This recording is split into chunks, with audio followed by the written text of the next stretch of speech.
শুভ সকাল বন্ধুরা, সকলকে রাধে রাধে। মা বিপত্তারিণী মাকে আগে সুন্দর করে স্নান করেছিলাম শনিবার কালকে। তো আজকে রবিবার সকালে শাড়িটা পরালাম, সকালে শাড়ি পরিয়ে মাকে পুজো দিয়ে দিলাম।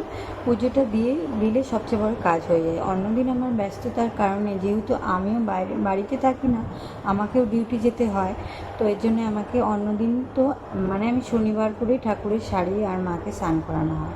দেখো কত বড় চিকাটা আমাদের ওয়ার্ড্রোবে, এটা তো আমার হাজব্যান্ড ভিডিও করে রেখেছে।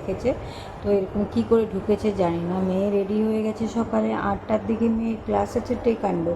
আমি উঠেছি 6টায়, একটু লেটে উঠেছি যেহেতু সানডে, আমার ছুটি, আমার মেয়ের ছুটি, প্লাস আমার হাজব্যান্ডের ছুটি, তিনজনে আমাদের ছুটি আছে। তো আমি বেরোয় গেলাম যে মেয়েকেও সাথে, হাজব্যান্ড দিচ্ছিল যে আমিও গেলে আমার মেয়ে একটু খুশি লাগবে। অন্যদিন যেহেতু ওর সাথে আমি সময় কাটাতে পারি না, যেহেতু আমি ডিউটি চলে যাই, তো এর জন্য কী হয়, আসার পথে মেয়েকে টেকান্ডো ছেড়ে আসছি, তারপরে আমরা মাছ কিনে নিয়েছিলাম। অন্যদিন আমাদের রান্নাটা হুটতাড়াই, অত কিছু রান্নাবান্না হয়ে উঠতে পারে না, কেন কি আমি তাড়াতাড়ি চলে যাই, সকাল 9:30টায় আমি বেরিয়ে যাই। তো অন্যদিন যেহেতু আমার টাইম থাকে না, তো মাছ টাছ একটু কমই রান্না হয়, সানডেতে স্পেশালভাবে একটু মাছ টাছ রান্না হয়। এই দেখো, চা বানিয়ে নিলাম, রুটি আর তরকারি, আলু সবজি বানিয়ে নিচ্ছিলাম। মেয়ে আসবে 10টা 15তে, নিয়ে আসবে আমার হাজব্যান্ড। তো আমি রুটি আলু, কালকের একটু আলুর তরকারি ওটাও মিলিয়ে দিলাম, রুটি সবজি শাশুড়ি মাকে খেতে দিয়ে দিলাম, রুটি আর আলুর তরকারি। আমি একটু চানাচুর মুড়ি খেয়ে নিয়েছি, তো আমি আর রুটি খাবো না।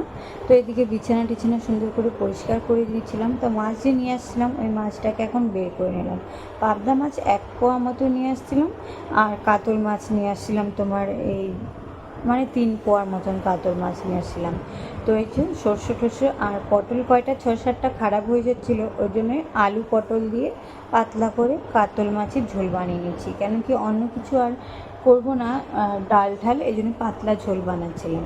আর আমি এটা করে নিব কাতল মাছের ঝোল, আর হলো এটা শস্য পোস্ত দিয়ে করে নিব তোমার সবজিটা বানিয়ে নিব এই যে পাবদা মাছের। তো করলা কয়টা খারাপ হয়ে যাচ্ছিলো, তো করলাটাও ভাজা করে দিচ্ছিলাম।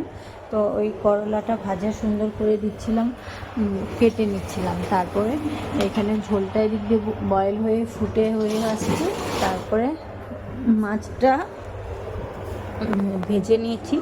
তারপরে শস্যটা ভাজা ভাজা হয়ে গেলে শস্যটা দিয়ে দিব। তারপরে পাবদা মাছটা যখন সর্ষেটা একটু কমে আসবে, মশলাটা ভেজে নিলে তারপরে একটু জল দিয়ে দিব। জলটা যখন বয়েল হয়ে যাবে, কিছুক্ষণ ঢেকে রাখবো, তারপরে মাছগুলো পরে দিয়ে দিব। এদিকে আমি কিচেনও পরিষ্কার করছিলাম, সাথে সাথে রান্নাটাও করে নিচ্ছিলাম, যেহেতু আজ সানডে আছে, মেয়েকে নিয়ে একটু বিকেলের দিকে বেরোবো ঘুরতে, তো এই জন্য সব কাজটা কমপ্লিট করে নিলে সবচেয়ে বড় কাজ হয়ে যায়। মাঝখানে আমার বাসন টাসন সব ধুয়ে নিচ্ছিলাম, বাসনটা ধুয়ে সুন্দর করে, আবার এদিকে চিকেনটা আমার হাজব্যান্ডই বানিয়ে নিচ্ছিলো, ও চিকেন বানাচ্ছিলো, সুন্দর করে মশলাটা কষিয়ে নিচ্ছিলো, আদা জিরা লঙ্কা পেস্ট দিয়েছিল, আর রসুন সাথে দিয়েছিল, আর জিরে পাউডার দিয়ে দিয়েছিলো, যেহেতু জিরা পিষে দেওয়া হয়নি। তো এটাই সুন্দর করে বানিয়ে নিচ্ছিল আমার হাজব্যান্ড।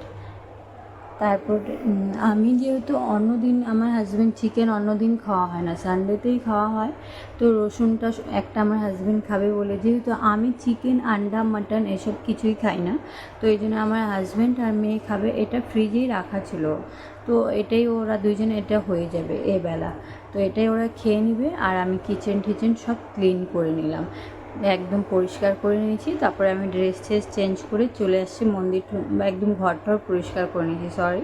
তো এই তো খেতে চলে আসছি। দেখো ড্রেসটা আমি নাইটি অন্যটা পরে নিয়েছিলাম, এটাও চেঞ্জ করে নিলাম। কাজ করতে করতে খুবই নোংরা হয়ে যায়। করলা আলু ভাজা, এই যে পোস্ত শস্য দিয়ে করেছিলাম, পাবদা মাছ, এটাই বানিয়ে নিয়েছিলাম। শাশুড়ি মাকে